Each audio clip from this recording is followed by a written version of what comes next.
All right. Well, first of all, I have to give a shout out to my daughter. It's her birthday today. She turns 10. Happy birthday, Victoria. It's a little wild to think that I don't have any more single digits in the household. Like I got two little double digiters. It's kind of wild how fast time goes. And that's kind of the purpose of this episode, is talking about how fast time freaking goes. And we're already into Q4 of this year. And but yeah, happy birthday, Victoria. I'm super excited for all the things that she's doing this year. And it's crazy to think, like, when you talk about annual goals and like what you want to accomplish, like I do this with my kids too. Like we set goals every year as a family, we set individual goals and all this stuff. And like, where do you want to be in sports is typically their big thing. You know, they're a bunch of sports nuts. I'm very lucky and blessed to have two kids that can't keep off the court of the field, which makes it super fun for me as a sports nut myself. But it's Q4, beginning of October already. We're getting into holiday season coming up. And as a business owner, we have big goals, and where are we tracking to finish the year? As growing individuals like ourselves, we have big goals and where we're tracking through the end of the year. So I thought it would be good just to have a quick episode talking about how we prepare to finish the end of the year, maybe reflect on where we've come, where we're at. Are we behind? Are we ahead? What do we do in either situation?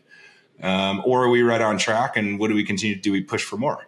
So Q4 episode to kick off the new quarter, the last one of 2024, heading into 2025. What you think? Yeah, Q4 is where legends are made. I've heard that many times in the sales world. And then back to the sports thing, you're talking about the kids being heavily involved with the sports. When we're watching sports, we want to watch the fourth quarter. Some people won't even watch an NBA basketball game for the first three quarters because of what can get done at the final stretch. And some of that comes down to the human tendency of procrastination. We get out the gates early in the year with our business and personal goals, and we get all motivated. And then spring hits. Next thing you know, it's the dog days of summer. All the resistance comes from a previous podcast we just did. And those goals and objectives can get diluted. However, one of the things that I think about in Q4 is this condensing time. We've talked about the Hormozy approach of why wait till Friday? Like, why can't this be done today? If we can condense time, get back to the drawing board, get it back on paper, how are we mapping from where we started the year, whenever we had some critical goals set, and how can we condense time in a book that I wanted to shout out to the readers with this theme is called The 12-Week Year. And the concept of this book is basically condensing year-long goals into 12 weeks and how that can be done. Peter Thiel talks about this in 0 to 1, like how quickly can you get a minimum viable product and what's stopping you from doing that? So this is the time of year where those timelines can condense. And I think the listeners are feeling it. The holidays approach, right? So time has to condense. Q4 is madness, man. Yeah, it's like what was the other one? Was that the phenomenon that you were talking about before, where like the condensed time, where if you've only got 2 days to do it, or if you got 2 weeks to do it, you're going to take 2 weeks to do it, or you're going to take 2 days to do it. Parkinson's law. That's what it is. It's Parkinson's law. We've talked about that a ton, and it's like you've set like some massive goals for this year, and you probably could accomplish all of them within the quarter if you really just focused and put your head down on it. And you set them for the year. And I'm not a huge fan. Like I used to be like a big, New Year's resolution, calendar, 12-month type of goal thing. I think it's good to do for business, especially for fiscal year stuff, if that's your calendar year. But I think lofty goals, like 1 to 3 years out, can be picked. It can be any time. It doesn't have to be calendar year. And you just identify your strong targets on a quarterly basis and just continue rolling them on a 12-month cycle, or you just continue compounding those targets. And over time, all of a sudden you're like, 18 months later, I'm at where I'm expected to be. But we have the construct of time with our calendar, and we have Q4, and I don't know, you alluded to the sports thing, like big fourth quarter comebacks are like the coolest things ever in sports, right? Like you're like kind of lollygagging, even though you're playing your heart out probably, but the other team's beating you up pretty good. And then all of a sudden in the fourth quarter, you turn it on, and it's like the Warriors, like with Steph Curry, like they're never out of the game. And then all of a sudden in the fourth quarter, he goes off and wins the game. And so I feel like you have to have that mentality of like, no matter where you're at, you have to have that fourth quarter mentality, even if you're ahead, to not let the opponent, or let's say the things that are dragging you down, win in the fourth quarter because you're taking it easy because you're so far ahead. Or on the other side, you have been taking it easy. You got to put down on the pedal and get to where you want to be. Otherwise, you just, you got to start again next year or whatever. But I think the biggest thing is just preparation, right? You have to identify what those goals are. You have to identify what it is that you want. You got to figure out what your vision is and set those lofty goals. That's the number one thing. And you always have to have something to strive for. And so you have to break it down into small little increments. And I just think that it's like, yeah, big Q4 finish is a big deal. But if you're on a daily basis, a weekly basis, monthly basis, like there is no real such thing as like, oh shoot, now it's Q4. I gotta pick it up. And that's the hardest thing to do, is have that consistency. Absolutely. Absolutely. And I think if we talk about, like we often do in this podcast, I saw some of the Ben Brown clips getting circulated this week. And I think something we'll be talking about in Junto too is this time of year from a health perspective. This is when the wheels start coming off as we approach the holidays.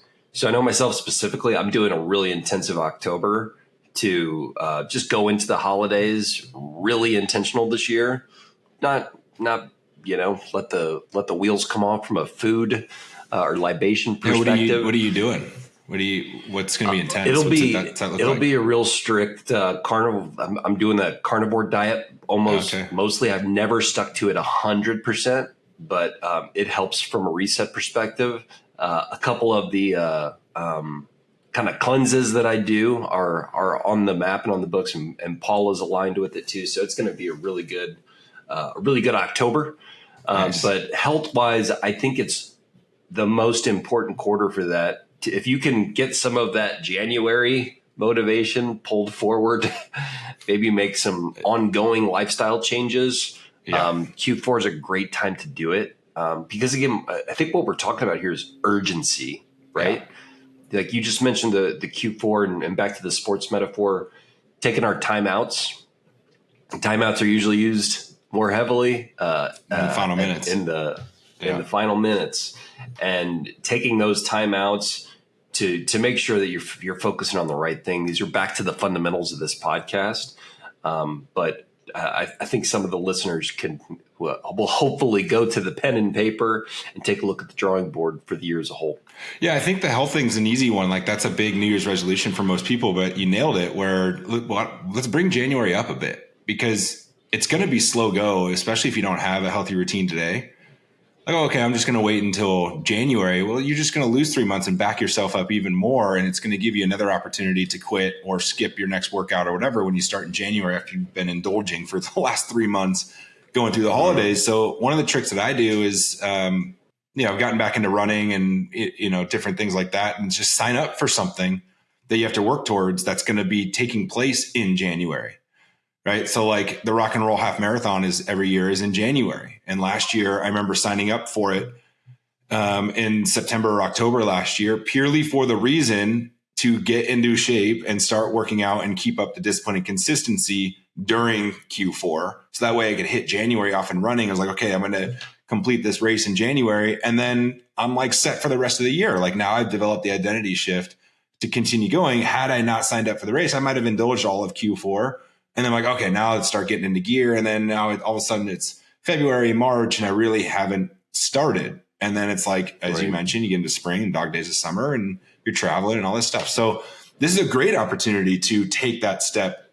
Let's start thinking about what we want to accomplish in 2025 and prepare for 2025 within Q4 of 2024. So it's not always about the finish of the current year. It's how do we prepare ourselves and what are we going to get ourselves ready for to kick 2025 off strong? Absolutely. And I think like the metrics as well, right? What are our numbers? Yeah. Whether we're talking about maybe more so for business, but this applies to health across the board.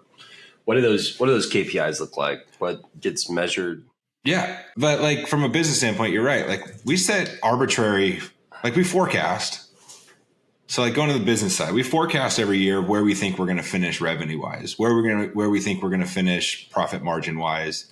What are some big, hairy, audacious goals that we have? Like, what do we think we're going to do? We're not going to do our big, hairy, audacious goal. I mean, we still have 3 more months. You never know, but it just probably isn't going to happen. But that's okay. And but the revenue goals and the profit margin goals, like we'll probably end up getting pretty close, and we may end up exceeding them. I don't know if we will, but we're somewhat on track. And so you set those goals and you're like, it's like, well, what if we set them higher next year? Like, how does that work? It's like shoot for the moon, land amongst the stars. And I think it's exciting to see where you're at, like 9 months into the year when you set those business goals, and metrics and KPIs are easy when you look at revenue and profit loss and numbers, and you can easily track that and see where it's at. But I think the harder part is like the growth in your team. If you're a business owner and you have staff and you have goals about them, they have their own goals, but you as a leader have goals about your team and where you think they are going to be. That's where you have to put in the work throughout you can't let off the gas there, because it's development versus training. And so we've gotten to a point where you start really developing on a quarterly basis. And then by the time you get to Q4, you see where everyone's at and you understand where their goals, and that's what your whole purpose as a leader is, to get your team up to a level to where they want to be and where you see them to be. And it's cool to see, like we've, from the payroll business, like we're on track for 20. We've had a tough year, a real tough year. Things out of our control have hit us. And so, but we've been able to weather the storm and continue on our path and pushing through. And as you reflect on the Q1 through Q3, and you're like, dang, that was tough, but we're still rocking and rolling. Like we're pushing through some of the mud sometimes, but we're like, finding solid ground and just really I think the reflection piece is really important, because you can go through certain points of the year where you're like, man, there's some tough things going on right now. But if you just dwell on that stuff and like constantly thinking about that and forget about all the stuff that you accomplished throughout the year, then it can just slow down your Q4 and thinking like, oh man, this is tough. I don't know if I can continue. Right. But you see all the things that you've done in not even just past year, but in the past 7 years, and like what you're capable of. You've built that thick skin, and we're like, yeah, we can weather the storm, many storms. So let's continue pushing through Q4 and go on to a stronger finish and into 2025 and set bigger goals and see what happens next year. What gets measured gets managed is the quote by Peter Drucker, godfather of corporate management. And you're spot on. I think that's what's such a big deal about Summit, right? We just took a hard look in the mirror up there, and you could tell the first meeting back, as we approach the end of the year, the timing's kind of there for a reason, because the hard look in the mirror allows us to look at the last year like, okay, like I know what stage I'm in. I know what stage I have to get to. And now it's setting up the dominoes and knocking them down. Yeah. And that sense of urgency in Q4 is huge. Who do you think sports wise or business wise? I know a lot of the talk that we've been going, Elon Musk is big on this consolidating timeline, like maniacal on measuring things. He's running 5 billion plus business operations. Yeah.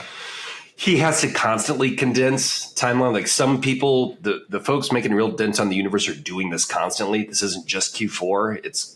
They've got it into their muscle memory. But some of the best Q4 performers, Tom Brady, do you think that he just turns it on in Q4? No.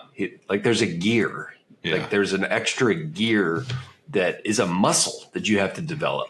And it's that urgency muscle to where sometimes the urgency can weigh you down and really feel like the walls are coming in. But it literally is back to all the fundamentals we talk about here. The health fundamentals, prioritization. What are the dominoes I'm going to set up and knock down? So there was, Sean Peary, who is co-host of My First Million. So he had this tweet the other day that I thought was awesome. He was talking about how he hired a CEO for one of his companies, and and he's talking about how CEOs typically, like when they come in and they they've got their big ultimate vision and they're going to share it with the team, and they got to meet and greet everybody and get access to the tools and all that stuff. That's what a typical CEO does. And he says that one of the best stories that he learned day one of a CEO, I guess the company was GitHub. But he said, instead of screen sharing all the ultimate vision, these are the big goals that we have and all this stuff, he took an issues list and he said, here's the 100 issues that this company has. And today we're going to fix one, and we're going to find one today. We're going to fix that for the customer. And then tomorrow we're going to find another one and we're going to fix that. And then we're going to go down our list and we're going to fix every single one of these issues until we have our list done. Now the list is always going to grow and add, but it wasn't like big goals and like rah, like motivation. Here's what I'm going to bring to the table. Here's the big numbers we're going to do. We're going to crush it. And all. It was literally like, let's fix our issues right now that we have. And I think Q4 provides that opportunity going into the new year of like, what are all the issues that we had this year and what is still unresolved and what can we list out with our teams and just focus on Q4 fixing those. So that way we have a clean slate going into the next year, and we're going to have more issues. There's always things. But the better you get at at resolution, I thought was cool. So he said those things were it did three things, is what Sean wrote in his tweet. Shock therapy. The team used to think in quarters and years. Suddenly the timeline shrinks to ship something today. It taught him the business bottoms up. Where are the problems? What's the tech debt? Which teams are good at getting shit done? And then actions speak louder, or action speaks louder. So customers were worried that, in this case, Microsoft bought GitHub. Will they ruin it? Should they leave? But immediately seeing the product improve built faith that things will be okay. And so Sean called this the broken shelf approach. Every single home has a broken shelf. And at some point we all become numb to the broken shelf and just deal with the shelf being on the wall broken instead of going in there and actually just fixing it. And so it's like the little things, like reflecting on the year. What are the little things and the little issues that we've had all year long? And how do we identify those? And then as a team, just go fix those things. And then you really get a clear picture of who's on your team too. Are they the type of people that just go in and get stuff done? Or are they going to be okay with the broken shelf on the wall? So I thought that was a good nugget to share for this episode as you prepare into Q4, is like looking at the little issues and the condensed amount of time and just start knocking those off. That is a great share, great example for this podcast. And it wouldn't be a Q4 podcast without mentioning just the look at the distractions as well. Like elimination is the biggest key here. We've got a big election coming up and there's a lot of noise surrounding it. There are a lot of business decisions in my world that are actually being delayed and being navigated due to this.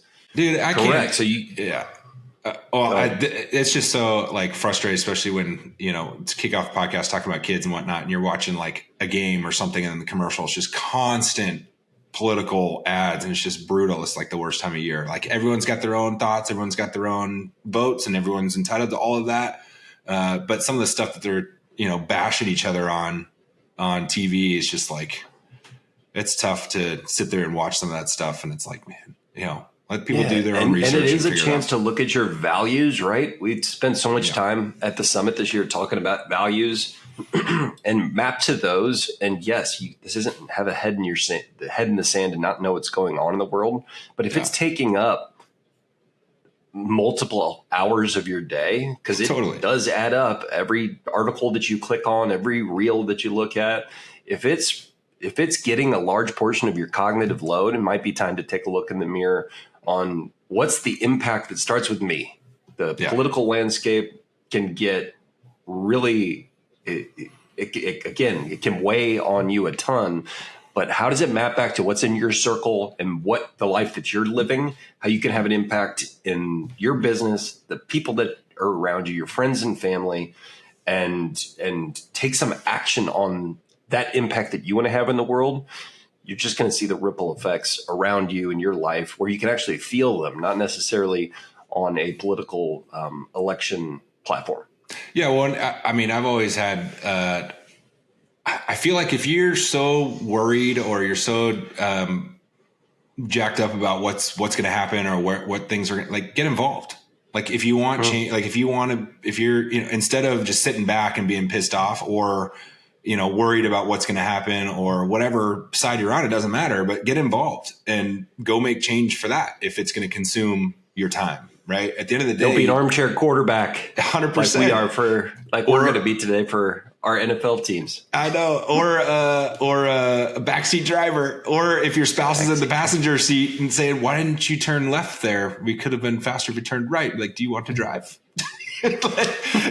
Drive. Go ahead. Take the wheel. You take it. By the way, does Paula do this where like you're driving and all of a sudden there's like someone breaks in front of you like 100 yards in front of you and she gasps and like you're about to run into everybody and And is that something that Paula does? Or She's a heavy listener to the pod, so I have to be careful with my response here.